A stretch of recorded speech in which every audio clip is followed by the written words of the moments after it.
dhufe. Yazidaa Damaaru. Nama azalatti wanta godhaa silkii kwaalitii qabduun inni isinii dhufe. Kiyya sun xiqqoo kwaalitiin qabdu. Haftee.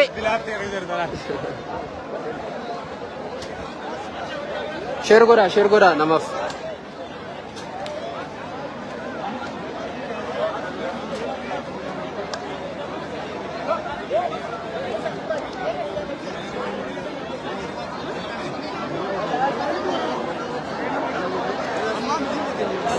Sirriitti isiniif qophiidha.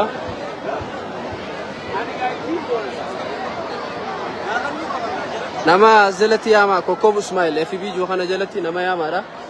Sagantaa liivii kwaalitii bareedaadhaan argachuu dandeessan jechuudha. Sheer godhaadhaa. Fireendota keessatti jala yaamaa namoonni keenya guututti.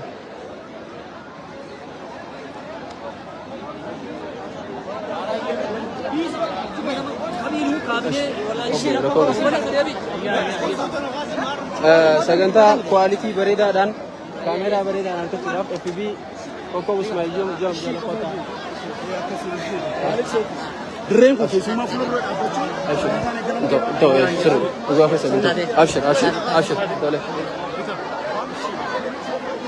Abshir.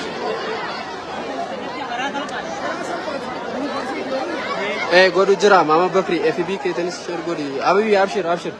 Kiyyaan hanga isin liiviin guutuutti hanga jala deebuutiin kiyyaanis irrumaan jira. Nama biraatutti deemu jira.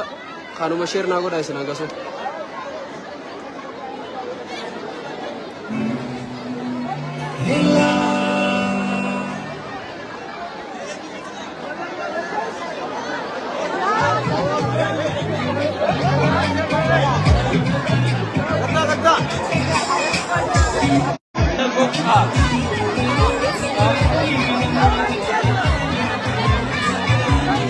Tuji, coba tanya. iPhone kuda aja Pro Max. Ini beda kamera. Tadi Nure, iPhone nih kak. Saya pakai siki saya pakai itu.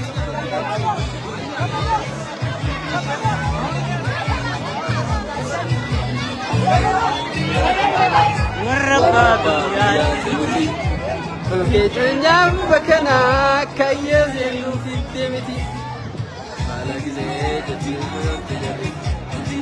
dunia betul knowledge. Saya buat kayak gitu terus ya mi kamera itu berbeda dah. Jalan refu jalan kabir lah.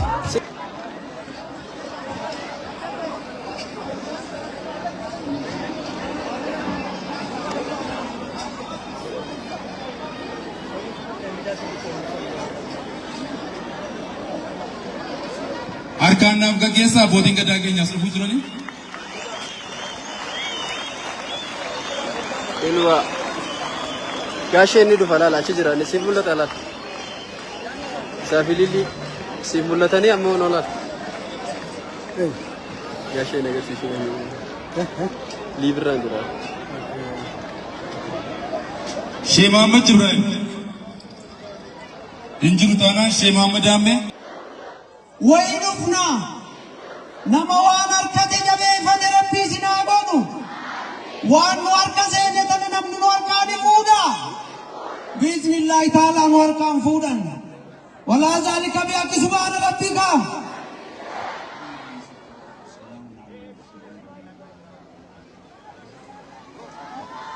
bismillahirrahmanirrahim. Assalamu alaikum warahmatullahi wabarakatuh.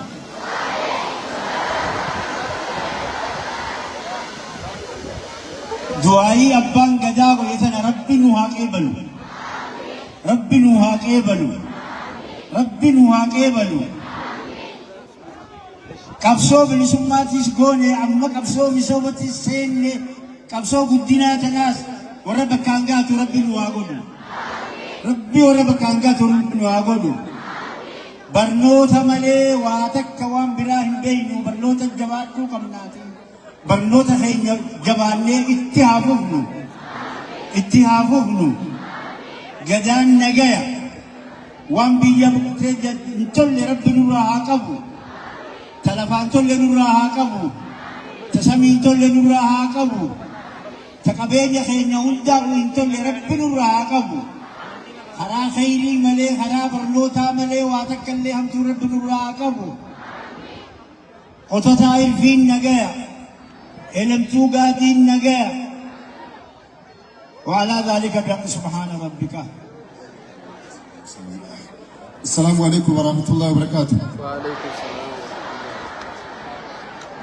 بيتنا بيا نجا ربي عبدو بيا جاللا ربي نواقول بيا تقوم ربي نواقول بيا مسوم ربي نواقول خاكا يسات قدام تكادا جو ربي نواقول تكان قدادا جو ربي نواقول فوق سفيدا جي وجلي ربي نواقول وبري سخين جخا نمون لسه بيتنا نمون لسه كان إجام تو ربي رهاكم إجام تو ربي رهاكم بكا ديم ربي عاديس ربي عبوديس كاسيتي بياتنا بيا جاي برب نواقول تامي سوم مسي أبريان داوت رب نواقول وعلى ذلك سبحان ربك. بسم الله. السلام عليكم ورحمة الله وبركاته. أرى أبولي زفينيا يادتا جنيدي مراد بثاني عمر ربي ولا فورو ربي ولا فورو من بروسا تكاوا دلج نورا قبلتي داوودي اگر تنكن نقبل چي سي ربي بريگيت الدنيا اذا هاغونو يادتا كن بريگيتي ميدي جرا كن بريگيتي مو بريگيتي ميدي يادتا بريگيتي بريگيت ربي اجال چيزو بريگيت ربي اجال چيزو Oromiyaa tana, Itoophiyaa tana, biyya keenya tana akkasuma ammas diyaaspooraa dhufanii nu ziyaaruu dhufan warra mootummaa keenya abayii caffee Oromiyaa irraa qabee harka gadiitti kaas jiran keessummoota keenya kana hunda sadarkaa isaanii Rabbi olaa fuudhu. Rabbi olaa fuudhu. Hulaa galaanaas biitii teenya amma eegalte tana balaa Rabbi irraa haa qabu. Balaa siidhaa dhabamaami. Biiti teenya hoo olumaami Dr. Abiy Irraaqaasii hanga gadiitti olumaami akkas Rabbi nu haa taasisu akkas Rabbi nu haa taasisu warreen biyya Ameerikaatii dhufan biyya Awurooppaatii dhufan diyaaspooraa Dr. Obsaa keenya fa'a akkasuma qamar keenya fa'a akkasuma nama hedduu dhagaa Rabbiin Dr. Gammachuu fa'a Dr. Abalu kana kaayeen fidu Rabbiin beekaa haajaa isaanii dhibbaa dhibbatti warra addunyaa tana gubbatti akka inni dhiyootti biyya tajaajilu Rabbii tanaa godhu. Aamiin moo aamiin miti? Akkas Rabbi nu haa taasisu. Akkas Rabbi nu haa taasisu. Kanarraa hafte Rabbitti nu haa guutu. Yaadataa kana Rabbiin ni danda'a. Bakka hunda keessatti isaa haa yaadatu. Sadarkaa isaa ol haa fuudhu. Kima Quraan abdiisee Rabbi isaa haa ta'isu. Warra nu ziyaaruu dhufan warra godina Harargee bahaa bulchiinsa godina Harargee bahaarraa miskii fa'a. kabajamtuu miskii keenya fa'a abdii fa'a abaluma hedduudha Rabbi olaa fuudhu sadarkaa isaanii Rabbi olaa fuudhu. Nabanyootaa kana fakkaatu dhaloota eegalee jaattan waan ta'eef soolessa yaadaa soolessa yaadataa Junaydii fakkeenya gaariidha yoo jennee ibsine hin dogongolu. Hambaa fi asalaan dhaloota gootota gameeyyii bakka waane faallaa dhaalame hammas jechaanis sabaaf jiraachuu dhageessisan soolessi baleessa jaalaa abbaa gadaa diigaa fi dafqaan qabsoo biqichee habaqaale goobaan gade haalaaf tulee nuuf saaqe hin dhaabbanne akkaa fi haalaan geeddaramuus seenaan isaa itti fufe. Kanaaf tuleen saaqamtee kun aadaa dinagdee hojjechaa fakkeenya dhalootaaf ta'a biyyaaf sabaaf kan jiraatan gootota keenya keessaa soolessa yaadataa Junaydii yaadachuun ni danda'ama. Kanammoo yaadataan saba isaa yaadate, yaadataan uummata isaa yaadate, yaadataan dhaloota yaadate, yaadataan jijjiirama kana yaadate waan ta'eef goota caalu waan ta'eef gameessa kanaan baay'ee galatoomii ulfaadhu jechuu ni barbaadu.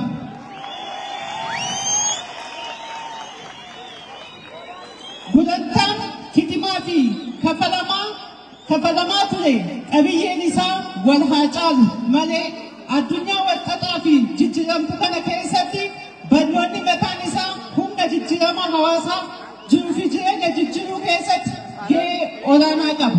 Kanaafis mana barnootaa ijaaree humna walootiin barataan akka magaqu taasisuu keessatti qooda fudhattoota hangaftoota keessaa inni dhugaan jechaan osoo hin ta'in gochatti kan jijjiiree Soolessa yaadataa Junaaydiiti waan ta'eef dhalli amma lafaa ka'u hundi kan si yaadatu akka ta'e asumaanuu kaasuu barbaadu. Gumaata jaalala biyyaa kan ibsamu gootummaan jaalala biyyaa kanis ibsamu hiikkoon jaalala biyyaa seenaa hojjechuudhaan utubuudhaan seenaa haalee dalaguun dhaloota boruuf taliguudha. Biyya takka dhaloonni ijaaramte dhaloota immoo beekumsaan qaloome yoo qabaanne qofa yaadataan dhugaa kana hubatee yaadatee qooda keessatti fudhate waan ta'eef ati dhugaan goota caalu bakka haati keessi geessi siin jechuu barbaadu.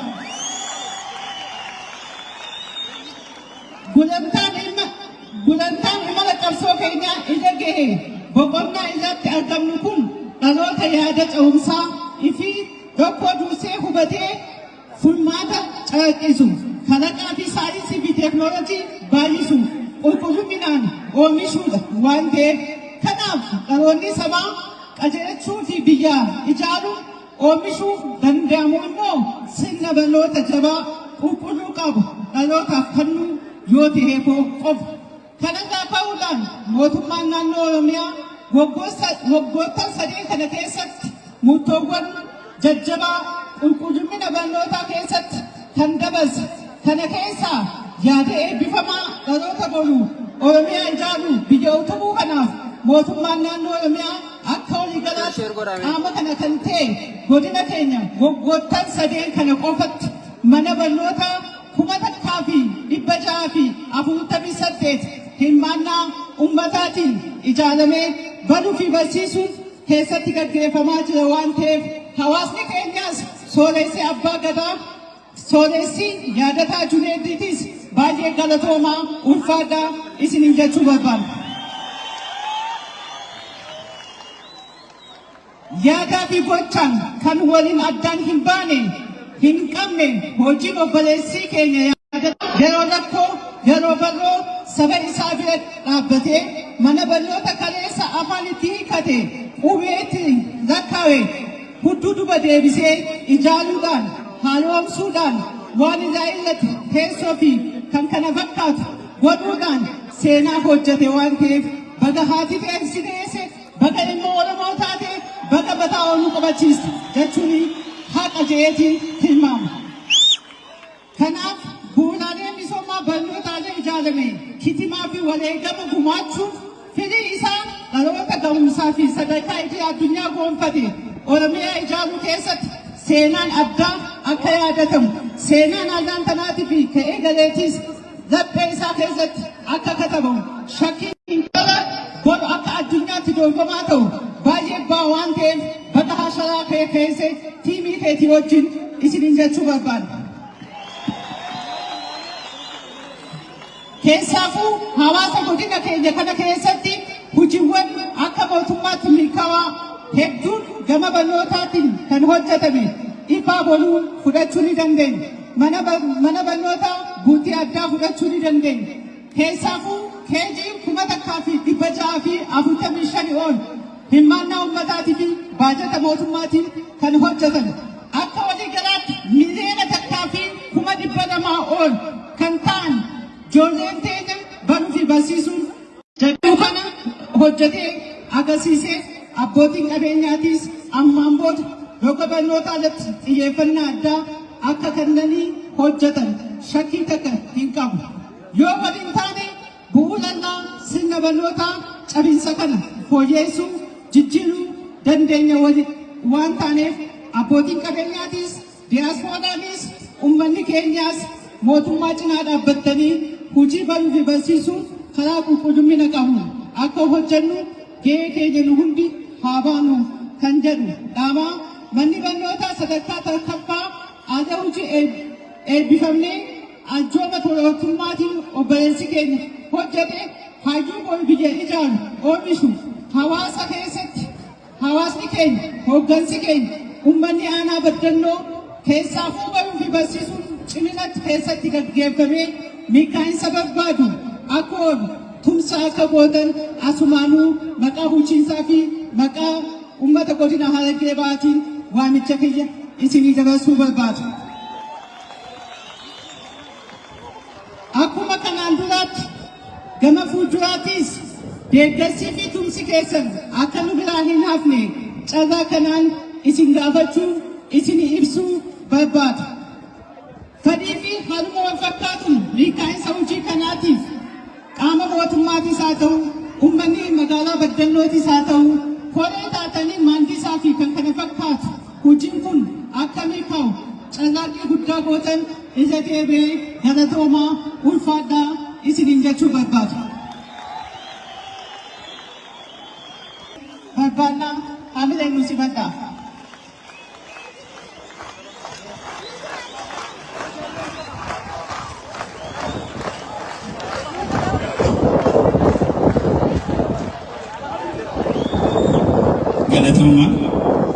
Galatoomaa hedduu kabajamtuu Aadde Sa'aadaa Abdurrahmaan Afyaahii mana marii caffee Oromiyaa kabajamtuu Aadde Miskii Mahammad koree giddugala paartii badhaadhinaatii fi bulchaa godina Harargee Bahaa kabajamtuu Aadde Biiftuu Hassan mana marii bakka bu'oota uummataatti bakka buutuu hawaasa baddannoo obbo Abdii Aliyyi itti gaafatamaa paartii badhaadhinaa damee Harargee Bahaa kabajamoo abbootii gadaa afran qalloo fi humbannaa kabajamtoota artistoota keenya kabajamtoota diyaaspooraa dhalattoota baddannoo kabajamtoota manguddoota biyyaa hawaasa biyyaa barsiisaa fi barattoota baga guyyaa kanaan isin ga'ee jechuun barbaada. Duraan dursee guyyaa kana baga gammaddan jechuun barbaada. Kabajamtoota keessummoota kabajamtoota miseensota mootummaa hawaasa biyyaa kabajamoo har'a miira gammachuu kanaan fuula keessan dura dhaabbadhee gammachuu kana qooddachuu kiyyatti gammachuu guddaan natti dhaga'ama. Mana barumsa seena qabeessa kan haaromsuu fi ol guddisee ijaaruuf sirna walharkaa fuudhinsaa ji'a 7 dura godhuun keenya ni yaadatama. Mana barumsaa baddannoo sadarkaa tokkoffaa kan bara 1952 hundeeffame umrii 65 qabuuf lakkoofsisee barattoota 1000 oomishee addunyaaf gumaachee jira. Manni barumsaa umrii 65 lakkoofsise kun tajaajila dhaabuu baatus daree barnootaa jijjigaa tajaajila ala tahan hedduu kanneen tajaajila kennanis istaandardii mana barumsaa kan hin guunnee fi tasa jiguudhaan balaa kan geessisaa ture ta'uun ni yaadatama. Iddoo barumsaaf nama hawwannee fi carraa dhabuu qofaaf keessatti baratamaa kan turedha. Manni barumsaa seena qabeessi kun haala qulqullina eeggateen ijaaramee miidhagee yeroo akkanatti argu gammachuu guddaan nan dhaga'amaa baga gammaddan baga waliin gammanne jechuun barbaada. Piroojeektiin kun yeroo jalqabamu lafumaa kaanee miti. Kaayyoo abbootii keenya gootota keenya abbootiin keenya nu keessa kaayatan dhaamsa gara adda addaatiif nu dhaamaa turan hojiitti hiikuuf dhaamsa abbaa keenya hundaa kabajamoo jaalatamoo artist Dr. Alii Birraa barnoota ammaas barnoota kana ta'uu qaba kaayyoon Oromootaa jee beekumsiif guddin qabeenyiif barnoonni saba ofiitiif yoon taane maan hiikkaan isaanii jedhee abbootii keenya namoota barumsaan ce'anii biyya biraa tajaajilaa laachaa jiraniif walleedhaan sirna gabroonfataa keessa taa'ee dhaamsa godhaafii ture.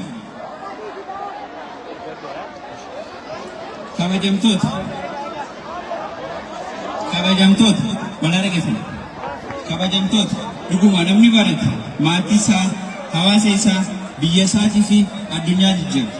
Qabeenyi horatame barumsaan dhaloota ijaaruuf yoo oolle hiikkaan qabu. Qabeenya kaayyoo gaariif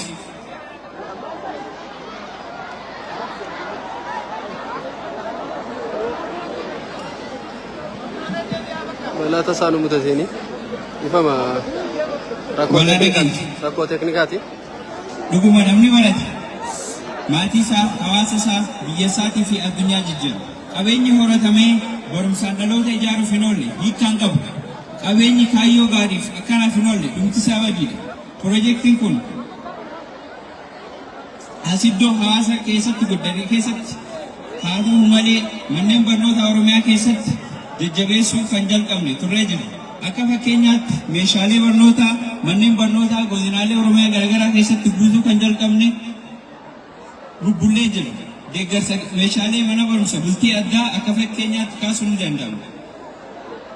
Piroojeektii mana barumsaa kun kan ijaarame daree dabalataa bilookii 5 daree barnootaa 20 of keessaa qabu, suphaa bilookii 2 daree barnootaa 8 of keessaa qabu, bilookii 1 tajaajila bulchiinsa mana barumsaa kanaaf oolu, iddoo haara galfii barsiisotaa, kaafteeriyaa, kiliinik, mana barumsa kitaabaaf kan oolu kan of keessaa qabu yoo ta'u, dallaa mana barumsaa, dirree boqonnaa barattootaa, teessoo barattootaa, sarara bishaan qulqulluu, dhugaatii fi qulqullinaan of oolu kan dabalatu. Piroojeektii kana gaafa jalqabnu dizaayina bareedaa hojjechiisuun daree dabalataa cinatti mana barumsaa hawwataa fi miidhagaa haala qulqullina qabuun ijaarree xumurree akka hawaasa keenya qeebalchiifnu as geenyee jiru. Piroojeektiin kun ijaarsaaf birrii miliyoona 60 ol kan fudhatee fi teessoo barattootaatiif birrii miliyoona 2 fi 970 walumaa galatti toora birrii miliyoona 64tti siquun kan fixe yoo ta'u, hawaasa keenya dheebuu barnootaa qabuuf ni mala jenneeti amana. Dabalataan kaampaaniin keenya abbaa qabeenyummaan isaa sooressa yaadataa Junaydii ta'e kan erga biyyatti galee waggaa muraasa ta'us qabeenya isaa biyya alaatti horate biyya kiyyaaf yoo oolle hiikkaan qabu jechuun gara biyyaatti galee hojii ekspoortii, konistirakshinii fi impoortii hojjechuun gibira nurraa eeggamu gammachuun kaffaluun sadarkaa biyyaatti yeroo 3 pilaatiinimii badhaafamuudhaan as geenyee jiru. Gibira biyyaaf kafaluu cinatti hojiilee kaka'umsa muummicha ministeeraa biyya keenyaa Dr. Abiy Ahmed dhalootaaf hojjetaman garaa guutuudhaan deeggaruun hojiilee tola adda addaa bulchiinsa magaalaa Finfinnee, naannoo Oromiyaa fi bulchiinsa Dirreedawaa keessatti hojjetaman deeggaruun jaalala biyya keenyaaf qabnuu fi hawaasa keenyaaf qabnu argisiisaa jira. Hojiilee investimentii hunda keessatti carraa hojii 10,000 uumnee uummanni keenya hojjetanii akka jijjiiramaniif dursa kenninee hojjenna.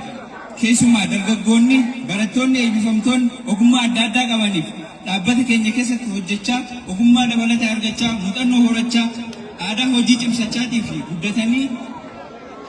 guddataniif dursa laanna. Hanga ammaatti kaampaaniin keenya dargaggoota potenshaala qaban sadarkaa maanajimentii kaampaaniitti ramaduudhaan akka hojjechaa jiru ragaadha. Manni barumsaa kun jalqabaa kaasee hanga xumuraa kontiraaktara gaccarree osoo hin taane ijoolluma mana barumsaa kana keessatti baratan ka ogummaa injiinarummaatiin eebbifaman, ogummaa ijaarsaatiin eebbifaman wali gurmeessinee manni barumsaa kun haala miidhagaa kanaan akka xumuramu goonee jiru. Mana barumsaa keessatti baratan gaafuu tokko deebi'anii ogummaa isaaniitiin hirmaatanii hojii qulqullina qabu hojjetanii xumuraan ga'anii arguu caalaa wanti nama gammachiisu hin jiru. Hojii bareedaa hojjettanii baga gammaddan baga gammanne jechuun barbaada. Dhumarratti qaamolee galma gahinsa piroojeektii kanaatiif gumaacha gama keessanii baachaa turtan dargaggoonni, abbootiin teenya, hawaasa keenya, qaama mootummaatiif miti mootummaa hunda keessaa nu cinaa dhaabbattanii nu jajjabeessaa turtaniif galata guddaa qabdu. Gama dhumaatti keessummoonni keenya biyya alaatiif biyya keessaa osoo godinaan hin qoodamin karaa fagoodhaa dhuftan gammachuu kana nu wajji qooddachuu keessanitti gammachuu guddaa nurraa gama ibsachuun barbaada. Kabajamaa ulfaadhaa jechuun barbaada. Galatoma. Asitti aansee kabajamtuu Aadde Saadaa Abdurrahmaan haasawaa akka godhaniif afeeruun barbaada. Aadde Saadaa Abdurrahmaan afyaa'ii Caffee Oromiyaa. Tolee nuti badda kabajamtuu Aadde Saadaa Abdurrahmaan afyaa'ii Caffee Oromiyaa dhaamsa gabaabaa kan nu dabarsan nuti badda. Salah waqasi. Saladin. Saladin. Saladin.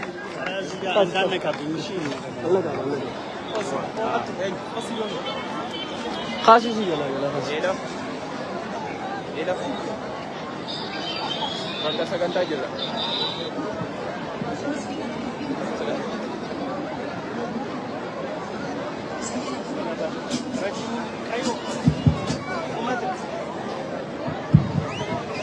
Akkam jirtan? Baddannoo jirtu? Baddannoo jirtu? Jirra. Baga jiraattan biyya hayyoota biyya seena qabeetti yeroo biibii warraas garagalan lafti magariituun nama simatti uummanni jaalalaa aadaan faayamee nama simatti gidduutti argamna. Baga isin hin gee baga nuun gee.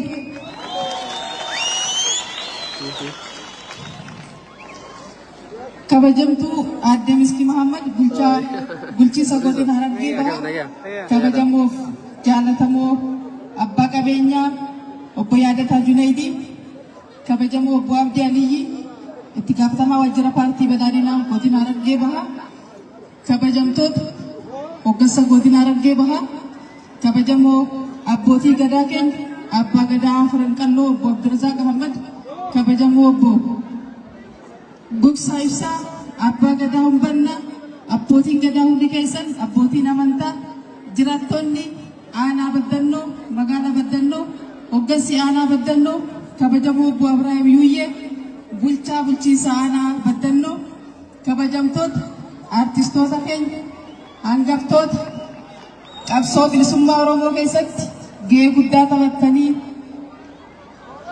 fincila diddaa gabrummaa keessatti ashaaraa kaawwattanii har'a mooraa jidduutti argamtan hundi keessanuu baga nagaan dhuftan.